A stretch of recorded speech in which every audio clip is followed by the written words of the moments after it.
بسم اللہ الرحمن الرحیم نحمدہ ونصلی علی رسولہ الکریم۔ حضرت حکیم الامت مجدد ملت حضرت مولانا شاہ اشرف علی تھانوی صاحب رحمۃ اللہ علیہ کے ملفوظات ہیں، یہ کل پڑھے تھے لیکن دو ملفوظات کو دوبارہ پڑھنے کا دل کرتا ہے۔ ارشاد فرمایا کہ اللہ تعالیٰ سے تعلق پیدا کرو، اس کا اثر یہ ہوگا کہ فقدان اسباب میں بھی ایک سبب راحت کا موجود رہے گا، کیونکہ یہ شخص اللہ تعالیٰ کو محبوب حکیم سمجھے گا، اور جب اللہ تعالیٰ سے محبت ہوگی تو پھر کسی حالت میں اس کو کلفت نہ ہوگی۔ اس کی مثال یعنی لکھا حضرت تھانوی رحمۃ اللہ علیہ مثال دیتے ہیں کہ بہت دنوں کے بعد کسی سے ملاقات بھی، دوست سے، زبردست دوست ہے، اس نے گلے لگا کر زور سے دبایا تو وہ کیا کہے گا؟ مجھے چھوڑ دو، اسے تکلیف ہوگی، وہ کہے گا اور دبا، چھوڑنا بھی نہیں۔ اور یہاں اللہ تعالیٰ سے ایک معاملہ ہو جائے گا، ایک سارے اسباب جل گئے لیکن ایک سبب اس کے ذہن میں رکھے گا کہ اللہ میرے ساتھ ہے، میری ہی مصلحت ہے اس کے اندر۔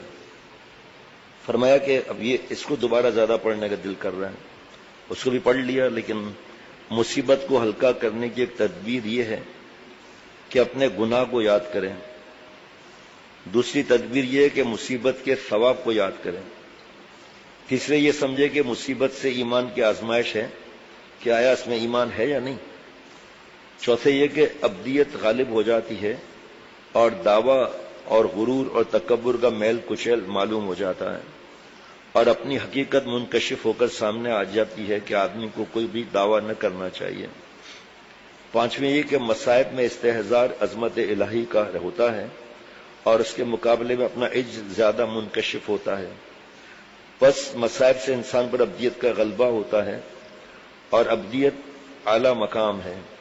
سبحان اللہ، لکھ لیجیے گا ذرا اس کو، غم دکھ کے اندر ملانا ہے، ٹھیک ہے؟ مجھے اپنی ڈائری میں بھی لکھنا، صفحہ 373۔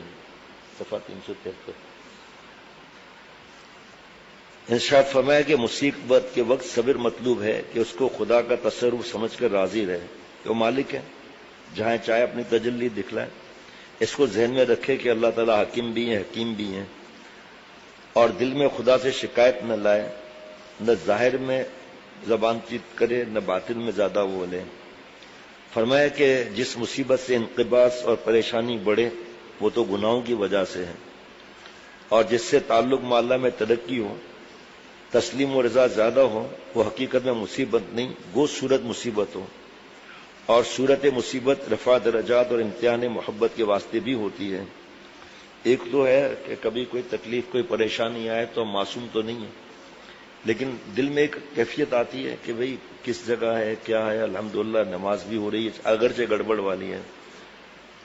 پھر جو اگر ہم پر کوئی مصیبت آئے تو ہم سمجھیں گے کہ ہمارے گناہوں کی نوسط ہے، استغفار بڑھا دیں گے۔ دوسرے کی مصیبت نظر آ جائے تو یہ سوچنا اس کے درجات بلند ہونے کے لیے آ رہی ہیں، اور اگر ایسی تکلیف ہو تو پھر اپنے لیے بھی یہی سوچیں کہ بھئی مجھے صبر کرنا چاہیے، اللہ تعالیٰ شاید کوئی چیز اور عطا فرما دیں، ورنہ میں کیا کر لوں گا میں۔ اور ایک حضرت نے فرمایا مجبوری کا درجہ ہے، ارے بھائی کیا کریں، اب تو مجبور ہیں۔ فرمایا یہ نہیں، ارے بھائی کیا کریں، جا دل تجھے چھوڑا، جدھر وہ ہیں ادھر ہم بھی۔ جناب سبحان اللہ، کیا بات ہے۔ دوبارہ عرض کر لیتا ہوں، جس مصیبت سے انقباض اور پریشانی بڑھے وہ تو گناہوں کی وجہ سے ہے، بے چینی، پریشانی، بک بک کرنے لگے اور نماز بھی نہ پڑھے جوش میں آ کے، اور جس سے تعلق مع اللہ میں ترقی ہو، تسلیم و رضا زیادہ ہو جو فرض ہے، وہ حقیقت میں مصیبت نہیں، گو صورت مصیبت ہو، اور صورت مصیبت رفع درجات اور امتحان محبت کے واسطے بھی ہوتی ہے۔ ارشاد فرمایا کہ بعض اوقات حق تعالیٰ اپنے کسی مقبول بندے سے کچھ لوگوں کو بدگمان کر دیتے ہیں تو وہ ان کو برا کہنے لگتے ہیں۔ اس میں ان کی مصلحت یہ ہوتی ہے کہ توجہ الی اللہ اور زیادہ بڑھ جاتی ہے۔ سبحان اللہ۔ لوگوں کو حضرت معرومی رحمۃ اللہ علیہ فرماتے ہیں کہ لوگوں کو تیرے ساتھ اس طرح بد عادت کر دیتے ہیں تاکہ تجھے مجبور اور اس کو اللہ تعالیٰ کی اپنی جانب کر دیں۔ ایک صاحب نے تحریر کیا کہ میرا لڑکا آوارہ ہو گیا ہے، مجھ کو اس کی بہت پریشانی ہے، کیا تدبیر کروں؟ میں نے یعنی حضرت تھانوی رحمۃ اللہ نے جواب میں لکھ دیا کہ تدبیر تو کرو، مگر اس پر ترتب ثمرات کا انتظار نہ کرو، ثمرے کا انتظار نہ کرو۔ رفع پریشانی کی تدبیر بجس اس کے اور کچھ نہیں کہ تدبیر تو کرتا رہے مگر ترتب ثمرے کی فکر چھوڑ دے۔ یہ جواب نصوص کے مطابق ہے۔ کوئی آزاد مشرب ہوتا ہے تو لکھتا ہے کہ تدبیر ہی چھوڑ دو، مگر یہ حق شفقت کے خلاف ہے۔ باقی رہی فکر ثمر کی، سو بات یہ کہ اگر محبوب حقیقی سے دل لگ جاوے تو ایسی سب فکریں آپ سے آپ چھوٹ جاویں۔ میں فرمایا کہ الہی بخش صاحب رئیس میرٹھ حکیمانہ دماغ رکھتے تھے۔ انہوں نے ایک بڑے کام کی بات فرمائی کہ لوگ معاشی پریشانیوں کو دور کرنے کے لیے اس کی تو بہت فکر کرتے ہیں کہ آمدنی بڑھائیں، جو عادتاً ان کے اختیار میں نہیں، مگر اس کی فکر نہیں کرتے کہ خرچ گھٹائیں، خصوصاً غیر ضروری اخراجات کو بہت کم کریں، حالانکہ یہ ہر ایک انسان کے اختیار میں ہے۔ اس پر حضرت مجدد کے مواعظ ثلاثہ میں تقریباً 4 یا 5 صفحات ملے ہیں۔ کئی مہینے ہو گئے بیان کا موقع ہی نہیں مل رہا، اس لیے خود مشورہ کر کے کتاب پڑھنی چاہیے اور جو کیفیات ہیں اس کی اصلاح کرانی چاہیے۔ وہ کب پڑھیں گے، کب دل میں اترے گا؟ ابھی اس وقت ہم لوگ الحمدللہ 600 میں سے 375 صفحات پہ پہنچ گئے ہیں۔ آپ مجھ سے پرسوں پوچھ لیجئے، مجھے کچھ یاد ہی نہیں ہوگا پرسوں کیا بیان ہوا تھا، پھر صفحہ 60 پر کیا تھا یاد نہیں رہے گا، نہ سنانے والے کو نہ سننے والے کو یاد رہے گا۔ اب اس میں جو توکل گیا ہے اور جناب رضا بالقضاء کے ملفوظات گئے ہیں، مٹنے کا، تواضع کا، اور پتہ نہیں کتنے اس میں ملفوظ گئے ہیں، یاد ہی نہیں۔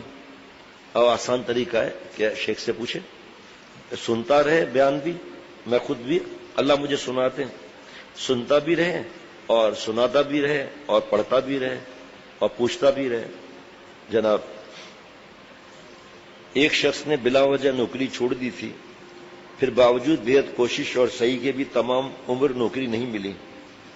اپنے ذریعہ معاش کو چھوڑنا بلا ضرورت شدیدہ شرعی مناسب نہیں، یہ بھی ایک قسم کی ناشکری اور کفران نعمت ہے۔